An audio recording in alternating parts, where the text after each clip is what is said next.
Hello, welcome to Easy English. About 170,000 people apply yearly for British citizenship. To gain it, the person must first complete 5 tasks, some based on character, language ability and time spent in the UK. The final task is a multiple choice quiz called the Life in the UK test. The person must answer 18 out of 24 questions correctly to pass. So I thought it'd be interesting to find out if native Brits knew any of the answers. Let's go. How often are general elections held in the UK? 3 years, 4 years, 5 years or 10 years? 5 years. No, well, it depends, doesn't it? Because the laws change now, so they can be held whenever they want to be. But in general, when are they 5 years. supposed to be held? At least every 5 years, Yeah, but they 5 can years. be held every 3 or 4 years. Correct. Right, smarty pants. When did Sheikh Dean Mohammed open the first curry house in the UK? Was it 1780, 1810, 1880 or 1940? I'm going 1880. It was 1810. Oh. You're right in the right century there. That's Yeah, pretty most good. people would have gone 1940 for that. Yeah. What was the last battle between Great Britain and France? Trafalgar, Waterloo, Hastings or Agincourt? Oh goodness.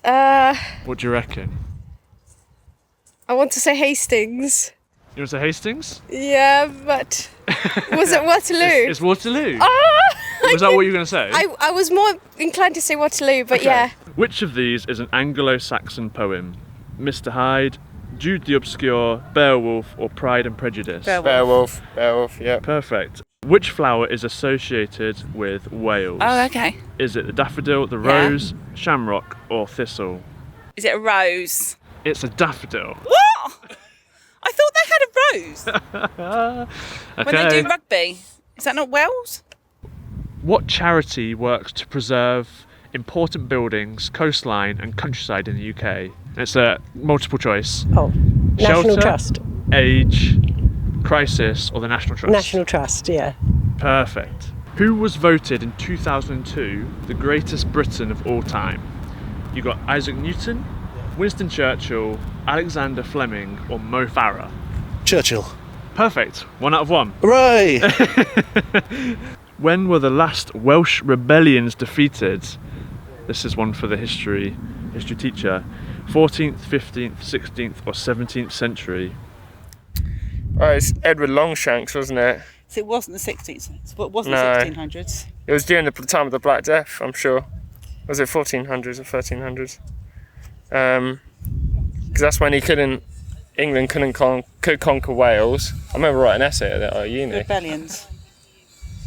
But So- he couldn't conquer Scotland because he couldn't build his castles, the English, and they went against William Wallace. Yes. So it's either think- 1300s or 1400s. Oh, I don't think.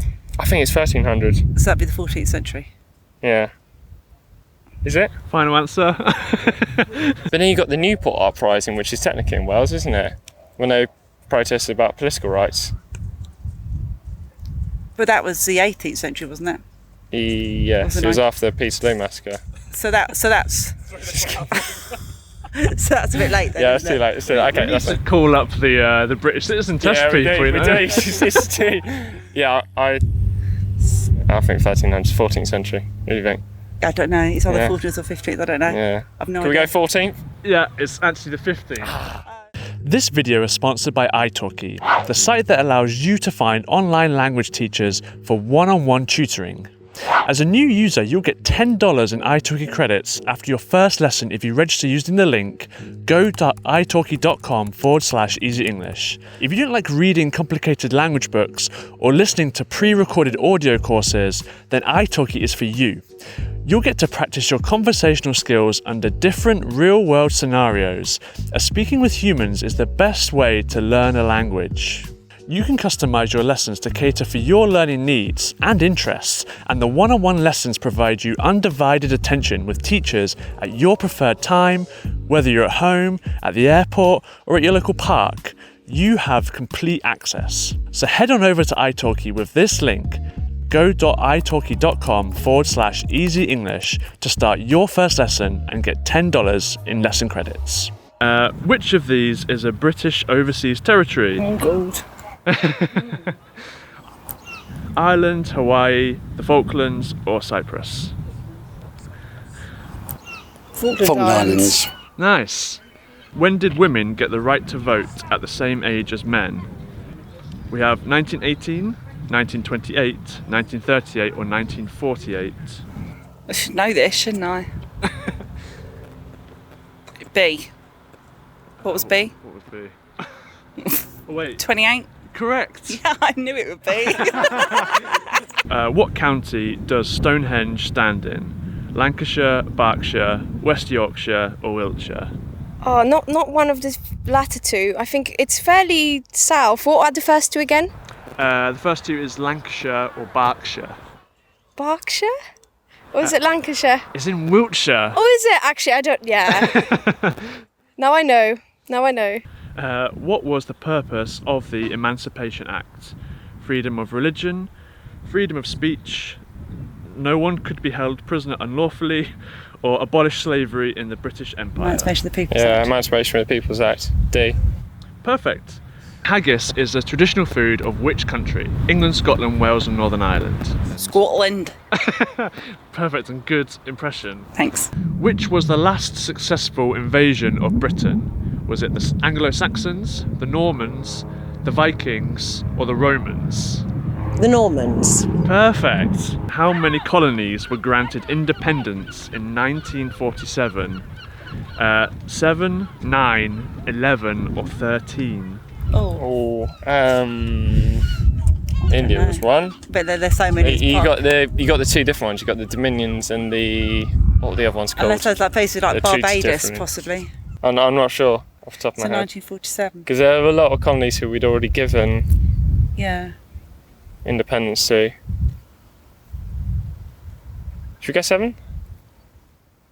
Yes. I'm not sure. I'm Let's just hope guessing. India was 46. Okay. 7? It was 9, but that's you're you know We're close. We're close. you're on that path. Yeah. To, That's a good guess. I thought it was more. What yearly event happens between Oxford and Cambridge University? Is it a rowing race, a game of football, a tennis match, or a game of basketball? Rowing. Perfect. Who is Sir Chris Hoy? Is he a rower, a tennis Cyclist. player? That's it. Oh, good. I can make it. That's good. Boom! You smashed it. You should. If the mic wasn't on a stand, you could have just done a mic drop. From that test you just did, what's your thoughts on it? As you know, knowing it's a test for people to get their British citizenship. I think it's quite hard for people because we've been citizens for forever, and we know the answers. But I think for somebody else from abroad, I think that would be quite tricky. I think it's quite good because they're trying to show a cultural knowledge rather than factual, and that's more important. And so the eventuality of this is you have to get 18 out of 24 in some fashion. What is your opinion of this test from what you've done? Sort of good, so long as some of the other questions are a bit more relevant to everyday living in Britain, I think. Do you? Yeah, that they need to be. It's good to know a bit of the history, and good to know about the Constitution and how to vote and that sort of thing. But I think it's also got to be practical as well about More living. cultural things, yes, maybe, or- perhaps. Yes, a little bit. And the history's good, but I think it needs to be more of a practical test. I see. Yeah.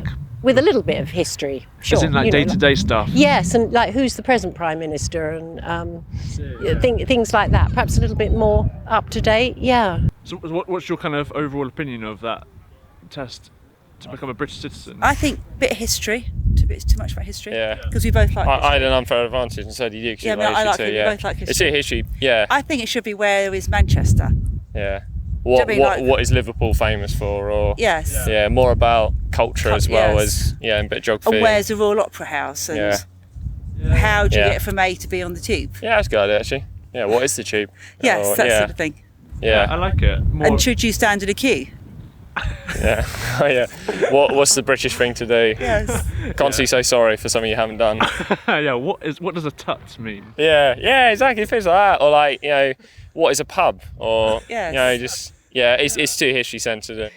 I feel like a lot of these questions are trivia questions a little bit, and it's good to know, but I don't know whether they kind of really define whether you have integrated or not, really. Right. So I feel like there could be other things to measure that on. Any suggestions about what they could add to actually improve this, you think? Yeah, especially like, I think just like seeing how well somebody communicates, not maybe just speaking, but like how they are, how they integrated with the culture, and also how they contribute to the society. So kind of maybe looking a little bit into what they do, because I feel like, for instance, I work in education, so I feel like, you know, I've been contributing to that, and try to also always integrate into like the society, because I love the culture here, and I feel like it has become a huge part of who I am. So yeah, but it's, you know, it's like factual info is important, but how does it actually contribute to understanding the culture?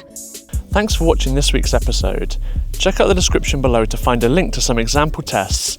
Let me know how you get on, and we'll see you next week. Bye.